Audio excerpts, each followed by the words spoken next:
This is Novel Marketing, the show for novelists who aren't necessarily fond of marketing, but still want to become best-selling authors. Episode 130. I'm James L. Rubart, but you can call me Jim. I'm Thomas Umstadt Jr. And in this episode, we're going to talk to you guys about a few of the myths and the lies that we as writers are prone to believe, which of course can derail us and send us in wrong directions or keep us from going in the direction we should be headed. But Thomas, before we talk about that, I am excited about something very simple. I'm excited about spring. It's finally here. Now that means low 50s, right? When it's warm during the day. For you in Austin, what are you guys hitting temperature-wise right now? I mean, is spring sprung? Oh, yes. We've had some days in the 90s already. Have you Yay. really? Yay for Texas. Wow. Not anything in the hundreds yet, but I'm sure it's coming. But yeah, it gets warm here pretty soon. So I know some people are still covered in snow. Not so for us. The snow has been gone for months. Okay. And we have some other actually truly exciting news we should talk about, right? That's right. Last time when we recorded, we were at 98% funded. And shortly after we finished recording, we jumped over to 100% funded of our first goal. So the show is now going to stay a weekly show. Thank you so much to everyone who backed it. And for those of you who don't know what we're talking about, this is our Patreon campaign where we're asking for listener support to keep things going. And our first goal was to hit $100 a month in support so that we could keep the show as a weekly show. And thank you so much. We did it. That's right. So thank you for that. And we have sold out our most expensive level. So that's exciting. But I was able to negotiate for our launch day. We did a big launch event on Facebook. And everyone who signed up to be a Novel Marketing Insider on our website, which, by the way, if you don't get the Novel Marketing emails, go to novelmarketing.com and sign up for that so you can know about the cool stuff that we only send our email subscribers. We had a special giveaway where if you signed up that day, they got a $25 course that I made with the CWI on amazing author websites, which isn't available anywhere else as a standalone course. And I was able to negotiate with Steve Lobby to extend that deal. So now for the next month, everyone who joins our Patreon campaign at any level gets free access to that course. And you can find out more at novelmarketing.com. Nice. Now, today's topic actually comes this idea of talking about myths and lies that we believe as authors. This actually comes from Roland Denzel. His website is eatmovelive52, the number 52.com. So you can certainly check out Roland's website. And what he said is, I'd love to hear you guys talk about other cliches or lies about being a writer or book marketing. Like the best marketing is writing your next book, or writing a good book is your best marketing move. Simple things like that. So Thomas came up with a list. I added a few things to it, and we're going to dive into myths and lies that we typically believe as writers. Oh, I will say, writing your next book is the best marketing is actually true. Yeah, that's not a myth. That's not a lie. That is the best thing you can do. Like Thomas and I have said often on this show, the best marketing tool is this 400-page brochure called your book. Yeah, so sometimes cliches actually are true. Yes, but yes. Jim, what's our first lie? Our first lie is word of mouth is enough to make your book a success. Unfortunately, it is not. And the reality is, and we talked about this on a previous show, but people live in bubbles, and word of mouth is maybe enough for you to influence that small bubble. But again, that bubble is going to be small, and so you need more than just word of mouth, which is, I guess, one of the reasons for this show, Thomas, and why people listen to us.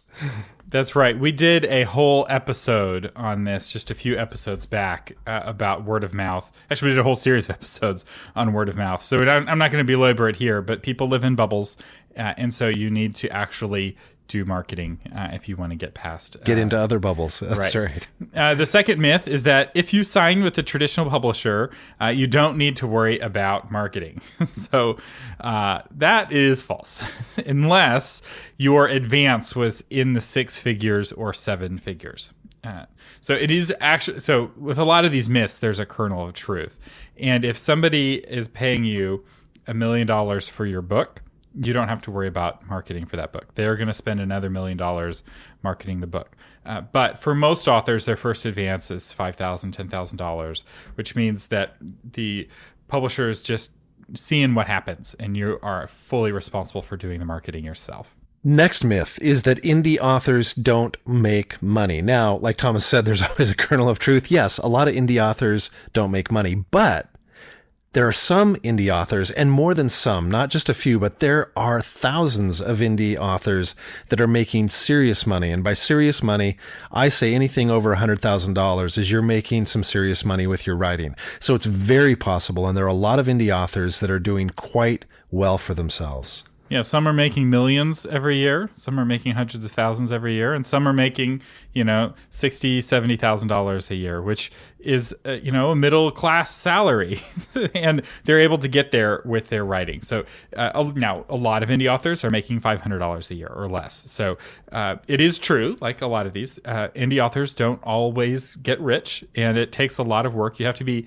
very sophisticated in your approach. A lot of people try indie publishing and they're just not very well educated. They don't know what they don't know, and they're focusing on just the book instead of focusing on the business, which actually I created a whole course on the business side of writing. It's the Tax and Business Guide for Authors. And in fact, our patrons get 50% off that course. 50% off that course. Those of you who are you saying people should be patrons, Thomas? Is that what you're driving at? What I'm really saying is that people should pay attention, especially indie authors, to the business side of the business if they're wanting to make money. Yeah, and consider yourself, you are a business. You are a small business. So really learning to act and operate like one is going to be a key to your success. That's right. Now, the next myth is that traditionally published authors don't make money. So it's interesting because both sides look at the other side and they're like, oh, y'all are a bunch of losers. You don't make any money. And the reality is there are a lot of traditionally published authors that make millions of dollars a year, just like indie authors make $1 million a year. In fact, the top authors, the most well-paid authors, are all traditionally published. So if you want to be making tens of millions of dollars a year, typically you're going to have to be traditionally published in order to do that. There is a smaller, I would think, middle class of authors in traditionally published. So the mid-list folks, the folks who were making $10,000 or $20,000 a year, those people are going away. That's not happening as much in traditional publishing. And a lot of those authors are finding they're able to make more by moving to indie if they have the skills. Not all traditional published authors have the skills. And in some ways, it's a young man's game. So we haven't talked about this a lot, but what I'm noticing is that the independently published authors who are making lots of money tend to have gotten started younger. It's not a universal rule, but they have to learn a lot of things and be willing to learn a lot of things. And I've noticed that sometimes with older authors, they're not wanting to learn about, KDP tagging and website search engine optimization, all these things that, it requires lots of learning, and you have to be willing to learn. So it's not about how old you are, it's about how old you are at heart. I guess is a better way of saying it, and how willing to learn new things you are. I like that. Young at heart. Exactly. What's the next lie, Thomas? So the next lie is that you can make a living writing from your heart. That if you have a story that's burning in your soul, that you can make a living writing from your heart and telling that story. And the reality is that you make a living writing for your readers. And I disagree with Ted Decker on this. Ted Decker makes a big deal about writing from your heart, and that this only works if you are in tune with the universe. And almost no one is in tune with the universe. Like, that's not practical advice to give somebody who's not in tune with the universe, and what is on their heart is what people are burning to read. And I think even Ted makes adaptations to his writing in order to accommodate his readers. And if you look at the people who are making money, they are writing with their readers in mind and trying to have elements of their stories be things that their readers can relate to. Well, and I disagree with you a little bit, Thomas, and I agree with you a little bit. So I disagree with you because I think to write effectively, you have to write from the deep places in your heart, the things you're passionate about, the things that make you, quote, open a vein and bleed onto the page. So maybe a better way to say that is you have to write from an authentic place. You cannot craft a story and go, I feel no passion about this, but I think this is what will sell. I think you have to write from that deep place. At the same time, I will give you this. You have to write something that's a universal need or something that you know will connect with a certain segment of the population, rather than just going, well, no one's ever listened to this type of music before, and it sounds horrible and it's fingers on a chalkboard, but I'm going to do it because I feel strongly about doing it. There is room for avant-garde. At the same time, there has to be some kind of universal need or hope that you're answering. That's if you think about it like a restaurant. When you're at a restaurant, you want the chef to put his heart into the cooking, but you want the chef to make what you ordered. If that makes sense. So you don't go to a restaurant and just tell the chef, make whatever you feel like it. That would make you uncomfortable. And so I think you're right. Like with all of these, there is a kernel of truth inside of each lie. And you do have to put your heart into your writing, but you have to write for your readers, not for yourself. Next myth is don't read other writers' work or you'll end up imitating them. Well, the reality is, even if you try to be exactly like Hemingway, you are not going to come out exactly like Hemingway. You're going to put it through your own filters. It's going to be through your own life experience. It's going to be the way words sound rhythmic to you. And so, yes, as Thomas just mentioned, there's a kernel of truth. You don't want to try to imitate to the point that it's not you anymore. But sometimes that's a great way to find out who you are, and a great way to find out your voice is try to imitate Hemingway, and then try to imitate Stephen King, and then try to imitate a number of your other favorite authors. And through that process of trying to write with different voices, oftentimes you'll come to your own voice through doing that. And especially if you're writing genre fiction, you have to read in the genre that you're writing in. If you think that all science fiction is bad and you want to write a science fiction that's good, you know who you're not going to reach? The people who currently read science fiction. Because you know what? They don't think that all science fiction is bad. They like it. And you need to be reading the stuff that's popular so you can see what people are enjoying and saying like, oh, well, those are the ignorant masses and they have very unrefined tastes and they don't appreciate my masterpiece. And like, okay, that's great if you want to feel that way, but it's not very useful if you actually want to sell books to lots of people. The reality is that you have to be in resonance with your genre. You can't be too different. And you need to know what tropes in your genre people are enjoying reading, what they're looking for, and ultimately how to thrill your readers. And it's I do a lot of consulting with authors, and I always get nervous when somebody's like, oh, well, I don't really like the books in my genre that I'm writing in. It's like, oh, if you don't like the books in the genre that you're writing in, your readers who like that genre probably aren't going to like your book. And they're often shocked when they're not getting good resonance and no one's buying their book. It's like, you wrote a book in a different genre, or you wrote your book in the wrong genre. Pick a genre that you like and write in that genre. Hey, Thomas, I think next episode you should do the entire episode in that little accent you were doing. My arrogant British person. No offense to any British listeners that we have. I don't mean to imply anything about... Or no offense to any arrogant British listeners. So our next myth is don't share your story ideas. They will be stolen. Jim? Yeah, this is a prevalent, the people will do the poor man's copyright where they'll mail their story idea to themselves to protect it if it ever gets stolen. And I used to run into this a lot when I was first starting out, because I'd be with a lot of other beginning writers and they would be so worried about that. Well, the reality is great ideas really are a penny a dozen, right? Because they're all out there. And what it comes down to is execution. It always comes down to execution. And I have this friend, Bob, and he worked a lot with me brainstorming my first novel, Rooms. And I would come to Bob and I'd go, Bob, what do you think about this? And he'd go, well, Jim, that's a good idea, but it all comes down to the execution. And he'd keep saying this over and over. And it really took me a while to learn. Yeah, the idea might be great, but it comes down to the execution. And if somebody does not have passion for that idea, they're not going to take all the time it takes to make the execution work. And so I would encourage you to share your ideas, because here's what happens when you share ideas. Someone will go, ooh, that's interesting. What if you did this? What if you did that? Oh, you could do this. And your ideas will actually get better by sharing, because this whole idea, I guess this is another myth, Thomas. Writing a novel is not a solo endeavor in any way, shape, or form. In fact, just before Thomas and I started this recording, we were chatting a little bit, and I said, I'm struggling in this area of my story, Thomas. And he's like, well, Jim, what about this? And hey, let me answer this question for me. And truly, I came out of that 10-minute conversation with Thomas going, oh my gosh, he's solved a lot of problems for me. So we would encourage you to share your ideas widely. You're going to get sometimes some terrific feedback. A book with a great idea that's poorly written will not succeed. A book with a kind of humdrum idea that's well written will succeed. Because you'll see a lot of books that have the same idea. The Space Marines, right? The really hot genre.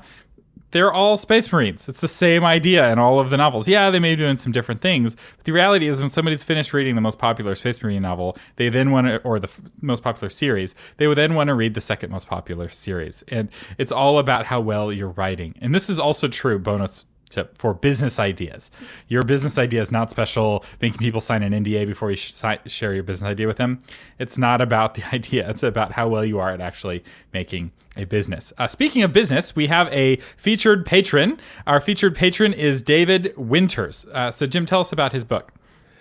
Yeah, first of all, I'm just going to mention that David and I actually met back in Philadelphia, I want to say 2 or 3 years ago, and I was intrigued at that time with David's first book, which was a nonfiction title. Well, David has now written a novel. It's called Driver Confessional, and David's author name is David L. Winters, and this is a story about a Christian rideshare driver that lands in hot water with the Russian mob. Interesting setup, right? Antonio and his cop brother must solve a murder before it's too late. David's website is not David L. Winters, so take note of this. It is sabbaticalofthemind.net. Our next myth is that posting your book on social media is an effective form of marketing. No. So there are ways to use social media, and we talk about it from time to time. Advertising can work, creating groups can work, but a lot of authors think that if they just share their Amazon page or they share their books page on their website on social media, that it will take off and spread. And the reality is that Facebook has changed the algorithm so that almost no one will see a book posted to Facebook. So if you have 1,000 likes on your page and you share a book, it's going to be seen by maybe 3 of those people. So 997 people will not even see it. Now, the click rate on Facebook is less than 10%. So if you have 1,000 people and only 3 people see it, you'll have 0.3 people actually click the link to view the book on Amazon, which rounds to 0, and only a fraction of people who view the book on Amazon go on to buy it. So in order to sell one book on Amazon, one book through Facebook on Amazon, you need to have tens of thousands of followers. It's just not an effective way if you actually run the numbers. And if you do any kind of tracking, posting on social media does not drive sales. We say this over and over again. It does not drive sales. This is probably the biggest myth. And when I'm at writers' conferences, I get kind of distracted because a lot of our listeners have heard us talk about this, and y'all are super savvy, but you're way savvier than your typical author. I was at a writers' conference, and they're all still believing it's like, oh, I got to get my Facebook and promote my book there and build my Facebook following and build engagement on Facebook. And it's just like, no, that's not going to work. There is no amount of work that you can put into Facebook that you can use to drive sales in a meaningful way. Yes, you can do Facebook Live videos and do a launch, and that can help. We did a Facebook Live to launch the Patreon campaign. So we emailed it out to all of the insiders who gave their email address on novelmarketing.com. And, a bunch of people came. It was a lot of fun. But we didn't get traffic from posting a regular post on Facebook. So no one saw that, right? Because only a small fraction of the people see the post. So social media is not your cure-all for your book marketing woes. Sorry, I ranted there a little bit. Are you passionate about that, Thomas? How do you feel about that? I mean, really. The next lie you should not believe, the myths you should not buy into is you should never write for free. And sometimes you'll see people post this where it's like, I'm a professional. I'm not going to write. I'm worth something. Even if it's $10, it's worth $10 to pay me to write. No, be willing. I'm not saying you write everything that comes along and everything that is offered to you, but be willing to write and not just something quick, but be willing to put time sometimes into writing for free. I'll give you an example from my own life. This was, probably back in 2010, and I had met Rochelle Gardner. at a writing conference, and Rochelle and I became friends. And she said, well, you're a marketing guy. Would you be willing to do some marketing posts for my blog? And I said, sure, absolutely. I'd love to. And so I put up it was a series. It was three posts. And not long after that, I got an email from one of the editors at Writer's Digest magazine. And he said, Jim, are you really a debut author? And I said, yes, I am. He says, how would you like to be in the breaking in section and be profiled in Writer's Digest magazine? And for me growing up, I subscribed to it for years. And so it was just, oh my gosh, it was a thrill to be in there. But also it was very good exposure for my book. And that all came from me saying to Rochelle, sure, I'll write. I'll give you my expertise that I've taken years to learn, and I will give it away to you for free. So don't be afraid to do that. And by the way, for those of you who are not familiar with Rochelle, she is a brilliant agent, and she is a brilliant blogger too. I would encourage you to go to booksandsuch.com/blog and find Rochelle's posts. Because again, every time I read them, I get really good insight into the industry. Rochelle was a former editor, so she's got that expertise as well. And the other thing about her that I enjoy is she's a good writer, right? Her posts are actually really enjoyable to read just from a craft standpoint as well. So I encourage you to check that out. Yeah, as an author, your enemy is not piracy. It's not people reading your books for free. It's people not knowing who you are. It's obscurity. Your enemy is not piracy. It's obscurity. We've talked about this a couple of years ago. We talked about this a few times on the podcast. We haven't talked about it lately. And the reality is that you've got to be well known. The only authors who care about piracy are the authors everyone has heard of. So Stephen King actually might make sense for him to try to crack down on pirates. And maybe he doesn't want to write for free. But the reality is, if you're not getting a lot of traction, offering your writing for free is a way to get that attention. One way maybe giving away short stories like we talked about last week, but it's also a way of getting you to become a better writer. And this doesn't just apply to writing, it also applies to speaking. And when I was getting started with my public speaking career, I spoke a lot for free. I heard somebody say that Zig Ziglar spoke 1,000 times for free before he ever got paid. And at the end of his career, he was getting paid $100,000 for a 1-hour speech. And the only way he got there was all of that practice, right? When you're being paid $100,000 for an hour, every is $500. So you better be able to give a speech that doesn't have a single in it, right? It's he was a really good speaker, and people would be happy to pay a lot of money to go and hear him speak at events. But he didn't get there without that practice. And so you have to be willing to do that practice. You have to be willing to give away your work for free until suddenly there's so much demand for your free work that then you have to start raising your prices, and you let your the demand for your writing kind of set the prices, so to speak. Thomas, we have one more myth. Yes. One more. And this we're going to do a whole episode on this soon. In fact, I just wrote a whole blog post about this. But the myth is, if you blog your book first, no one will buy it, or your blog readers won't buy it.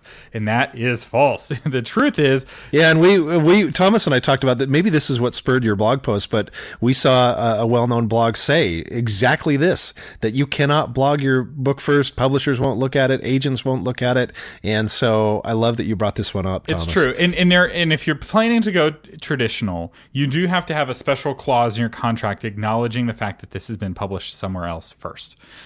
Because normally in a contract it says you have to agree that this has not been previously published anywhere. But you know what?